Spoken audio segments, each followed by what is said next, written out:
When we introduced jQuery and jQuery selectors, we mentioned a function called HTML, but we never gave any examples and we didn't look at it very carefully. Let's do that now.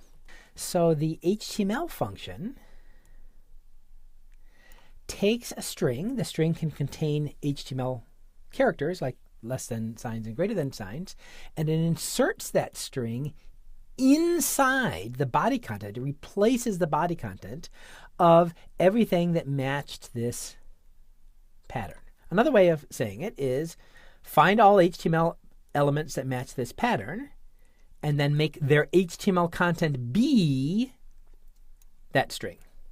Now, that's useful with Ajax, but with Ajax, you typically use an ID. It's much more common to target a particular area, and often you have that area blank to begin with, and what you insert into that area is either the exact text that came back from the server, or, as we'll do in a later section, text that's derived from or based on what came back from the server. Okay, before we apply this to Ajax, let's interactively experiment a bit with the HTML function. Okay, so here's a simple jQuery test page that we've looked at twice previously. The HTML file simply loads jQuery. It doesn't load any custom JavaScript. And then inside the HTML file, it has some HTML elements and CSS properties that we can play around with. So we bring up Firebug embedded in the page. And if you recall, $H1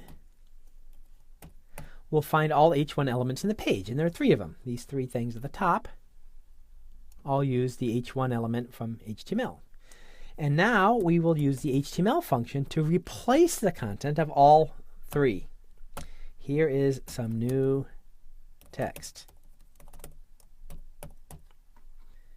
And all 3 now say new text. I also want to point out that with the HTML function, you're allowed to put HTML tags inside that string. So I could say font color equals blue. You don't usually use the font tag in real life, but just for sake of illustration, some blue text and font. And now I have some blue text inside all 3 of the H1 elements. The only thing tricky to note here is that since I use double quotes on the outside, for blue I have to use single quotes on the inside so my quotes balance. All right, but in the context of Ajax, we're going to use this primarily to insert some text that comes back from the server or some text that we created based on the information that came back from the server. So let's take what we just did and embed it in a function. So it's more reusable. Function insert text into headings. And it takes some text, and it does what we just did, $H1.html, but it'll pass in the text that we just supplied to the function. So the whole process is more reusable. All right, let's test it out. Insert text into headings. Blah. And sure enough, we get blah in all 3 cases. But now we have a function that takes some text as an argument. That's exactly what an Ajax response handler is like. So let's use insert text into headings as our Ajax response handler. So we'll say $.ajax, curly brace. The URL will use the simple text file we did earlier, server results.txt. So we say go to the server and get that content. And then our success handler will be insert text into headings. So that means when the response comes back from the server, pass that response to this function. And what does this function do with it? It inserts into all of the H1 headings. So it went to the server, got a result, and inserted it 3 places. And we can do the same thing with our JSP resource on the server rather than a plain text file. Server time.jsp, same idea. And we see the time inserted 3 times into the page. Okay, so that's how the HTML function in jQuery works. However, it's not so common to insert the result 3 times into the page. It's much more common to insert the result only 1 time into the page. So let's look at how we structure that. So in our first examples, we tried to keep the code simple. So we took the text that came back from the server and we popped it up in a dialog box. But in real life, end users don't like dialog boxes. They think that they mean errors. Something has gone wrong. And they're ugly, they're intrusive, they gray out the back of the page. Sometimes the browser puts a little warning underneath saying, would you like me to stop popping up dialog boxes? Click here to say yes. So dialog boxes are not used very frequently in real life for server results. And even when you do use dialog boxes for server results, you typically style them in a nice looking way using jQuery UI. We'll get to jQuery UI later. So putting the server content in a dialog box was good for the first example because it kept the code simple. Start simple and practice. But it's not done very often in real life. In real life, it's better to take the results that come from the server, or later some text based on the results from the server, and insert it into the page. So to do that, you start with some sort of HTML element that's empty. We practiced the HTML function already, but we applied it to headings that already had some content. Much more common is to have empty content. Perhaps a div, remember that's block level, or span, remember that's inline, so it flows into the existing paragraph.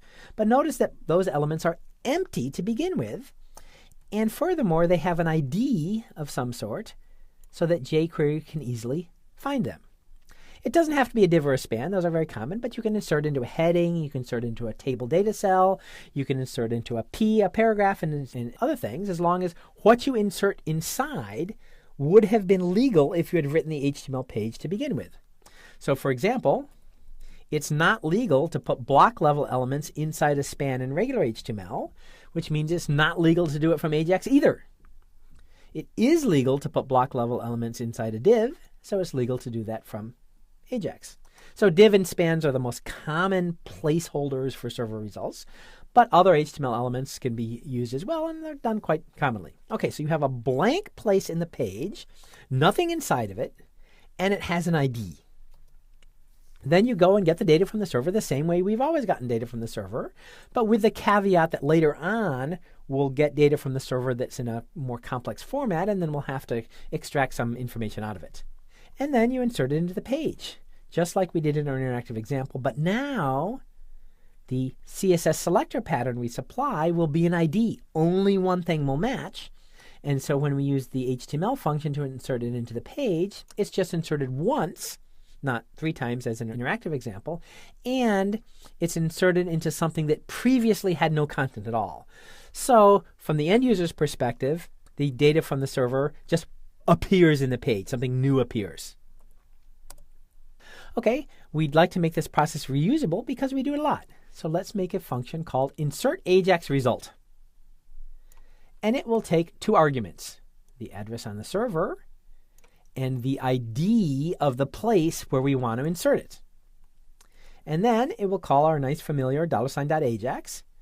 It will pass the address to the URL. But now for the success handler, it will make a new function that takes the text that comes back from the server and inserts it into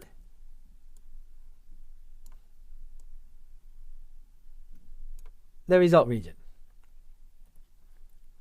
And then insert text is just what we looked at. Find the result region. If we want it to match by ID, the string that we supply here should actually have a $sign in it, and insert the text. Okay, so same idea as we did before, except that 2 things.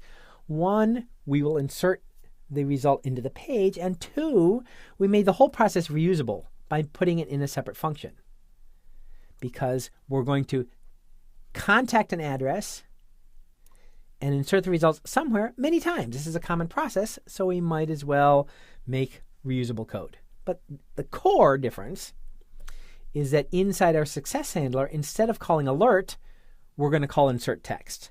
And insert text uses the HTML function to insert the results into the page. All right, now let's try it. So we make a button, and the button has an ID, same as it did before.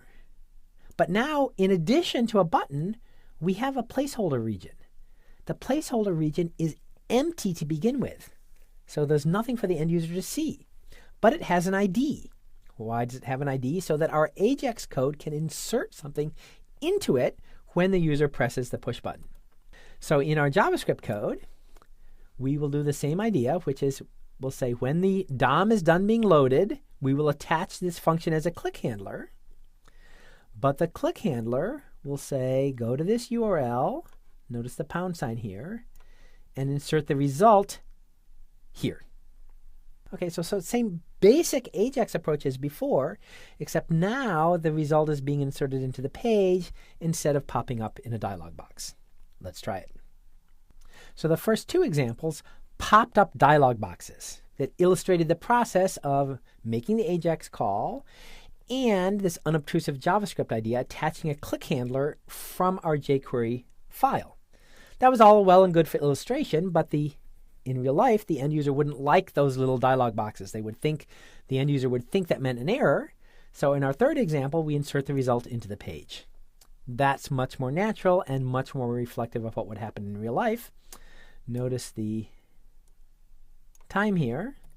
And if I run it again, the time changes, verifying that I've contacted the server, gotten a new result, and replaced the previous result.